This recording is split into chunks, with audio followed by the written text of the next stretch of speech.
మతపిచ్చ ఏ స్థాయిలో ఉంటుందంటే, అవతల ఉన్మాది పాకిస్తాన్ వాడని తెలిసినా సరే, వాడితో వ్యాపార లావాదేవీలు సాగించే స్థాయి దాకా.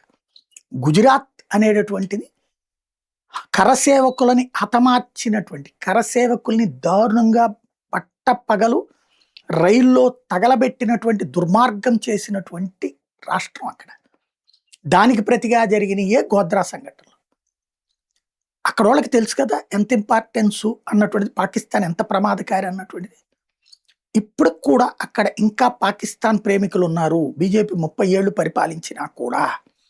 ఏంటి అంటే తాజాగా కాండ్లా పోర్ట్ ఏదైతే గుజరాత్‌లో ఉందో, ఆ కాండ్లా పోర్ట్‌కి 13 కంటైనర్లు వచ్చినాయి. ఇవన్నీ దుబాయ్ నుంచి ఈ దాన్నేమంటారు ఖర్జూరాలు ఇయి తీసుకొచ్చినట్టు వచ్చినాయి. దుబాయ్ వాడు కొనుక్కుంటాడు గానీ వాడెందుకు అమ్ముతాడు? ఇది కస్టమ్స్ వాళ్ళకి అనుమానం వచ్చింది. అప్పుడు చెక్ చేస్తే ఆ బిల్లులన్నీ ఫేక్ అని తేలింది. ఎవడురా పంపించింది ఆ ఖర్జూరాలంటే పాకిస్తానోడు.